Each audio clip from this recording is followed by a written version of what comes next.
Bonjour, parlons de la Bible, et puisque la Bible du début jusqu'à la fin ne parle que de Jésus-Christ, parlons de Jésus-Christ. Alors on était sur la Pentecôte, la loi, qui sans l'Esprit donne la mort, mais qui avec l'Esprit vivifie. Très très important hein, qu'on fasse attention à ces distinctions. J'étais en train de parler la dernière fois du fait que c'est en fait que si on ne fait pas attention, la loi devient très très rapidement un instrument de mort, un instrument de condamnation, et que en fait il ne s'agit pas nécessairement de nos voeux, c'est pas nos voeux qui vont décider si nous réussissons à respecter la loi. D'ailleurs, l'histoire nous montre que l'Église dans le désert, donc le peuple d'Israël, n'a pas été en mesure de respecter la loi, mais c'est que en fait, lorsque Dieu lui-même, lorsque l'Éternel, lorsque Yahweh prend l'initiative d'écrire la loi dans notre cœur, c'est à ce moment-là où nous avons la possibilité de respecter toute la loi. Alors, je vais lire un certain nombre de passages ici. On va lire Hébreux 10, versets 1 à 2. Hébreux 10, versets 1 à 2. En effet, la loi qui possède une ombre des biens à venir et non l'exacte représentation des choses ne peut jamais, par les mêmes sacrifices qu'on offre perpétuellement chaque année, amener les assistants à la perfection. Autrement, n'aurait-on pas cessé de les offrir parce que ceux qui rendent ce culte, étant une fois purifiés, n'auraient plus aucune conscience de leurs péchés. Mais le souvenir des péchés est renouvelé chaque année par ces sacrifices, car il est impossible que le sang des taureaux et des boucs ôte les péchés. On va également lire 1 Jean 3, 4. Alors, c'est un passage quand même qu'il est super important de comprendre. 1 Jean 3, le verset 4.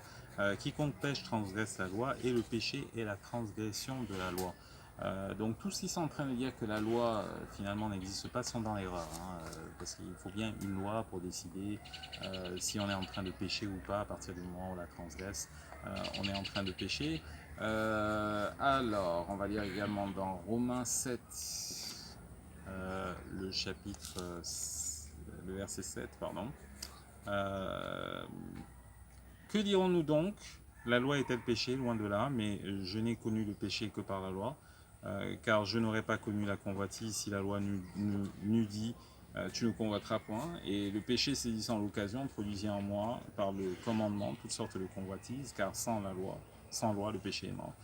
Pour moi, étant autrefois sans loi, je vivais, mais quand le commandement vint, le péché reprit vie, et moi je mourus. Ainsi, le commandement qui conduit à la vie se trouva pour moi conduire à la mort, car le péché saisissant l'occasion me séduisit par le commandement et par lui me fit mourir. La loi donc est sainte et le commandement est saint, juste et bon. Ce qui est bon a-t-il donc été pour moi une cause de mort? Loin de là. Mais c'est le péché, afin qu'il se manifesta comme péché, en me donnant la mort par ce qui est bon, et que par le commandement il devint condamnable au plus haut point. Nous savons en effet que la loi est spirituelle, mais moi je suis charnel, vendu au péché.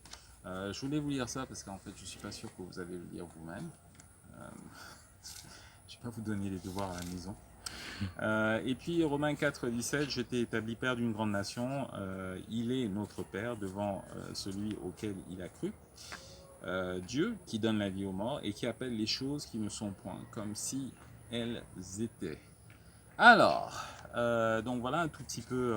Oh, excusez-moi, il y a également un passage dans Jean que je voulais vous lire. On va essayer de.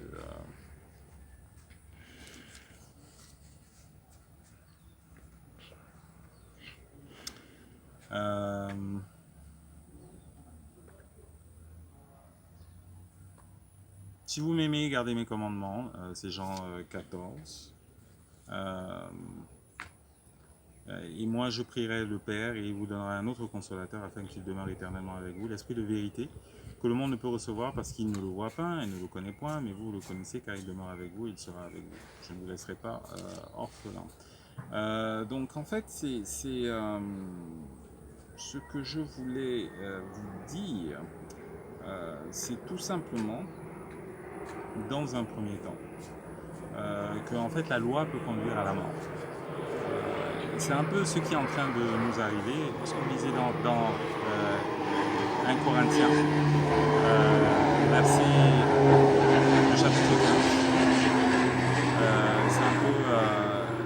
ce qui est en train de se passer, où en fait on est en train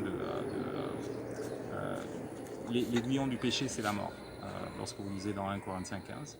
Et donc ce qui est en train de se passer, c'est tout simplement qu'à partir du moment où vous êtes en train de prêcher la loi à quelqu'un, que vous êtes en train de lui dire voilà ce que tu ne dois pas faire, voilà ce que tu ne dois pas faire, c'est exactement ce qu'il va faire.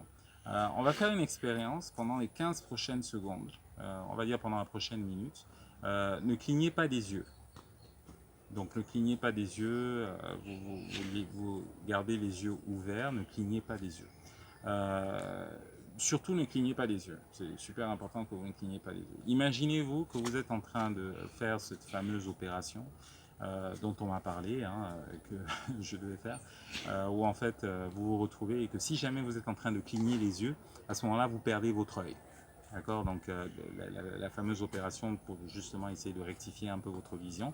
Et donc à chaque fois ce qui vous arrive, c'est que vous êtes en train de penser à cette fameuse opération et vous vous dites combien de temps je peux garder mon œil ouvert, même en sachant que si jamais j'étais en train de le fermer, j'allais me retrouver avec mon œil qui est parti.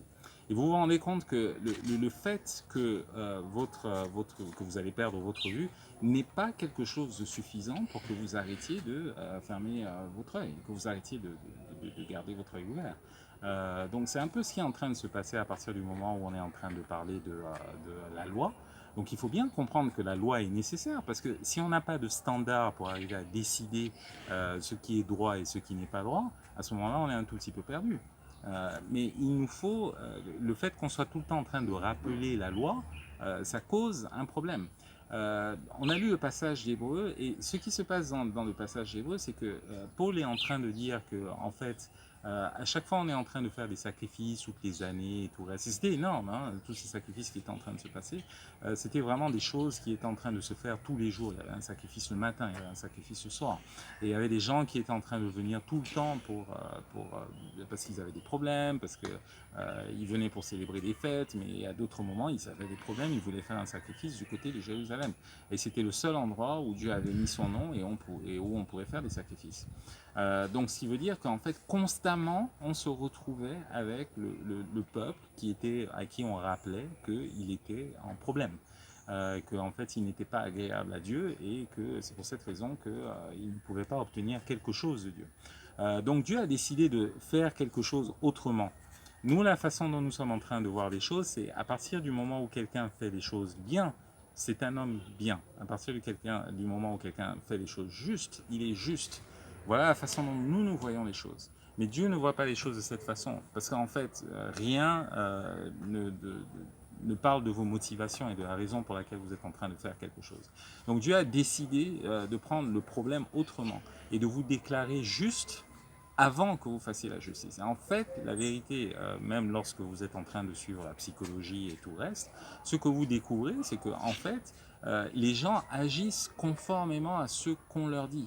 Si vous êtes en train de dire à quelqu'un qu'il est nul, qu'il réussira à rien dans sa vie, généralement, ce qu'il a tendance à faire, c'est à justifier les propos que vous venez de lui donner et il ne réussira absolument rien dans sa vie. En revanche, si vous êtes en train de lui dire que c'est un champion, qui va s'en sortir, que c'est un génie, qu'il a toutes les capacités pour réussir quelque part, vous vous rendez compte que cette personne est en train d'agir en fonction des attentes qu'on a placées en lui. Donc ça, c'est un truc qui est psychologique, mais ça vient d'une chose biblique, du fait que la justice nous est imputée. Donc comme nous étions en train de le lire dans Romains 4, 17.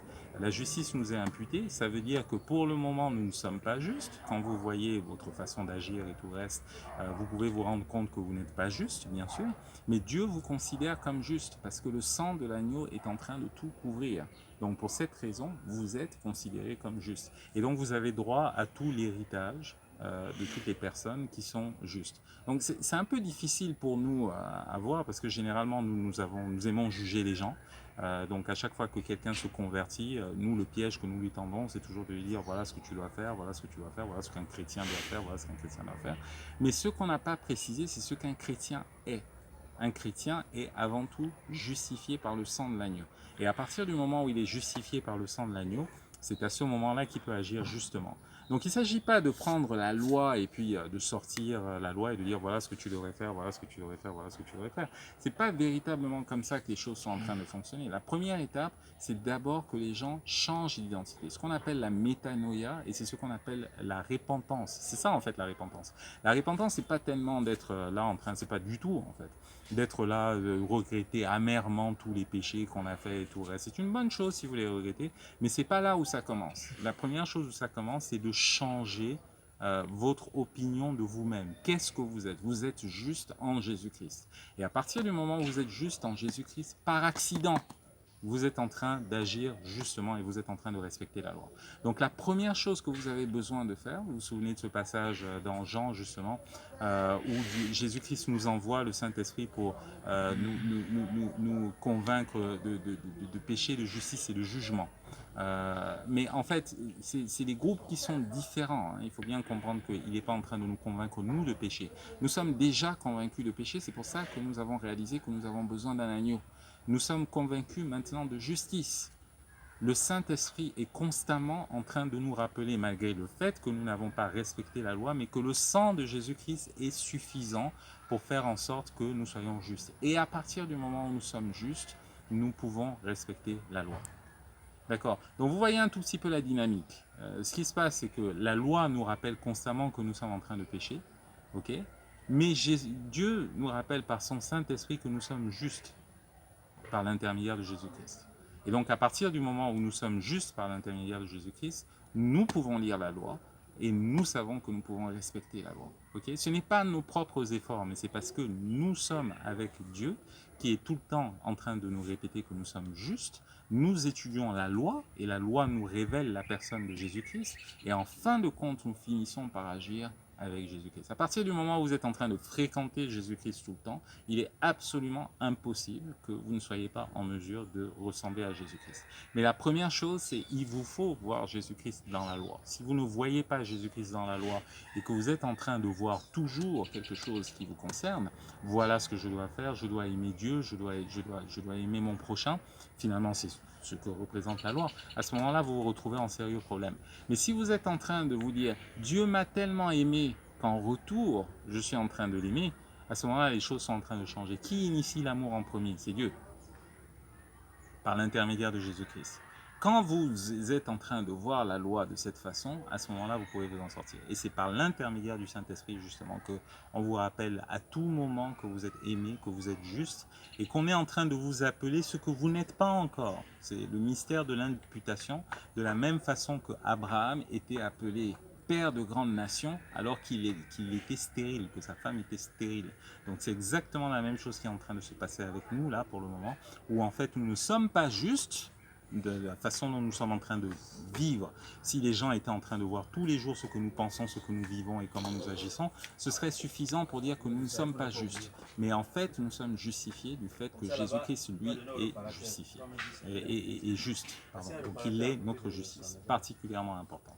Voilà, écoutez, ce sera tout pour aujourd'hui. On se revoit la prochaine fois. Ciao.